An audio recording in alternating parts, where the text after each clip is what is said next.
It was a cold morning in late November when Grace walked into the small diner at the corner of Maple Street, holding her little girl's tiny hand. Her fingers were trembling from the cold, but her trembling wasn't only from the weather. It was from hunger, shame, and exhaustion. Her 3-year-old daughter, Lily, clutched her hand tightly, her big blue eyes scanning the bright, warm room filled with the comforting smell of pancakes, eggs, and coffee.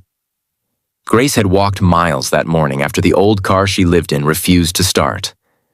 It wasn't much of a home, but it was all they had left after she lost her job and then her apartment.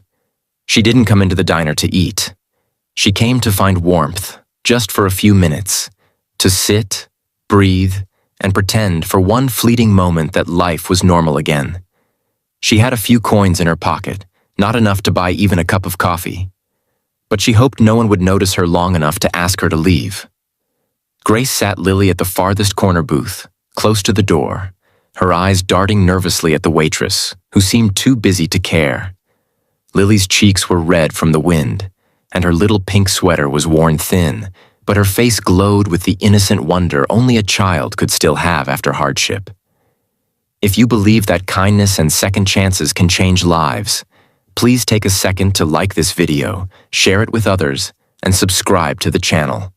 Your small gesture might inspire someone else to make a big difference today.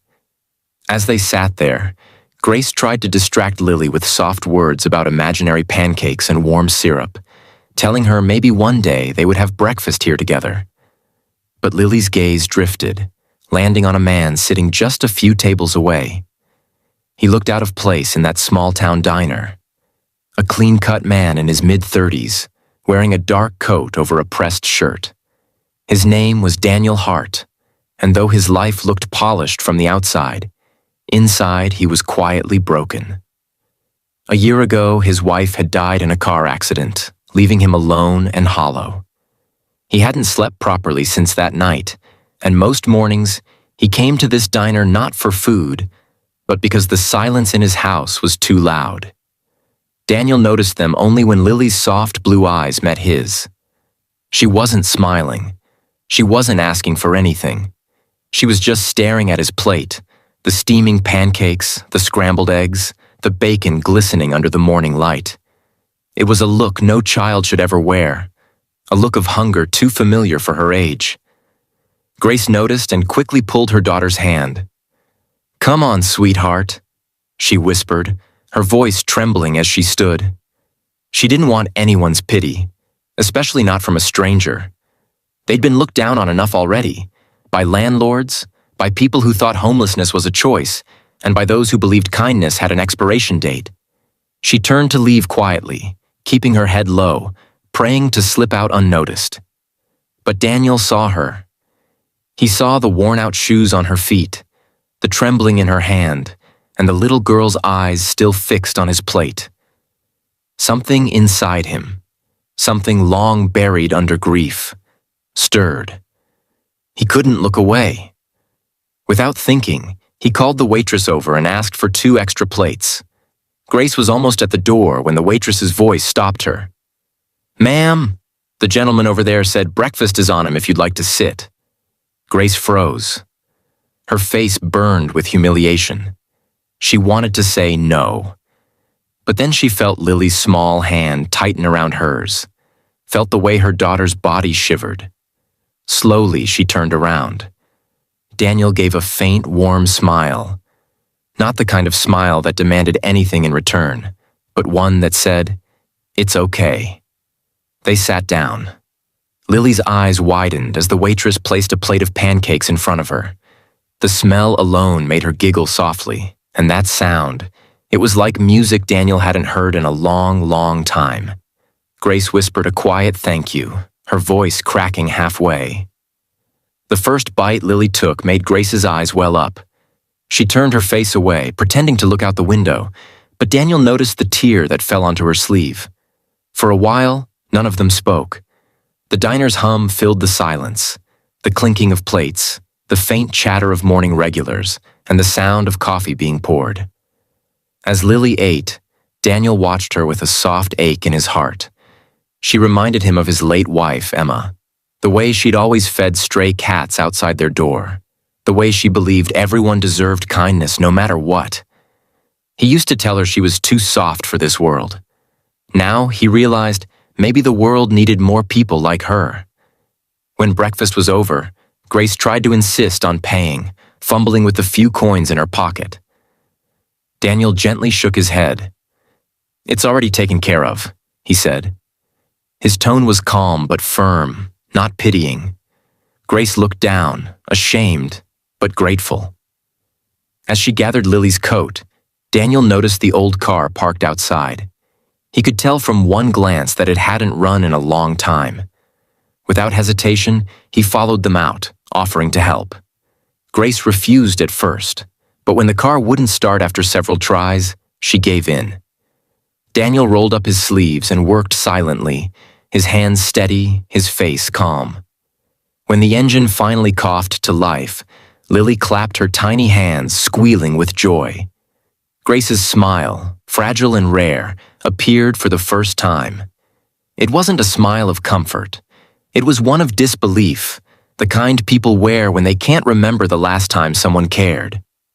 She thanked him quietly. Daniel handed her a small folded note before stepping back. "In case you ever need anything," he said. That note had his number and an address. Grace hesitated before taking it, unsure if she'd ever use it. But that night, as rain poured over the car they slept in, she opened it again, her fingers trembling. She wasn't sure what made her do it, desperation, faith, or the memory of that morning. But she called. Daniel answered instantly. Within an hour, he was there, standing outside the car with a large umbrella and 2 paper bags of food. He didn't ask questions. He didn't lecture. He simply opened the passenger door and said softly, "You both shouldn't be out here tonight." That night, he took them to a small guest house he owned behind his late parents' farmhouse. It was clean, warm, and filled with the faint scent of fresh bread. Grace cried silently after Lily fell asleep in a real bed for the first time in weeks. Daniel stood outside the door, listening to the soft rhythm of a child's peaceful breathing, a sound he hadn't heard since Emma passed. Something inside him healed that night. Days turned into weeks. Grace found small ways to repay his kindness, helping around the farmhouse, washing dishes, cleaning the porch. Daniel never asked her to. But every morning, he found fresh coffee waiting for him, and a drawing from Lily taped to the refrigerator. Stick figures of Mr. Daniel holding her hand. Over time, their pain became the bridge between them. Daniel learned how Grace lost her job after the company shut down, how she had no family left, and how she tried to keep her daughter's hope alive when she had none left herself. Grace learned that Daniel's quietness came from grief, not arrogance, and that behind his polite smile was a heart still learning how to beat again. Winter melted into spring, and the world around them softened. Lily began calling Daniel Uncle Dan.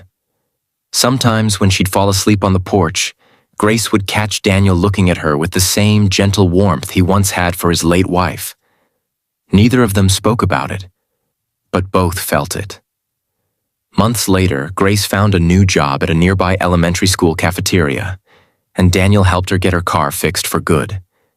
She started to believe again, not just in life, but in the idea that good people still existed. One evening, as the sun dipped behind the hills, Daniel came home to find Grace and Lily baking cookies in the kitchen. Lily looked up with a wide smile and said, "Mr. Daniel, Mommy says we're staying here forever." Grace froze for a second, embarrassed, but Daniel only smiled. He looked at them both, the woman who had taught him to live again, and the child who had unknowingly healed his heart, and said softly, "I'd like that." That night, they ate dinner together at the same diner where it all began. The same booth, the same warm lights. Only this time, Grace didn't try to leave quietly. She laughed, Lily giggled, and Daniel's heart, once shattered, felt whole again. If this story touched your heart, please like, share, and subscribe to the channel. Let this story remind you that kindness costs nothing but can mean everything. Special request? Comment below. Kindness still exists. If you believe that one act of compassion can change a life forever. And as the diner lights flickered softly over them, Daniel realized something profound. Sometimes, God doesn't answer prayers through miracles. He answers them through people. Grace and Lily were his answer, and he was theirs.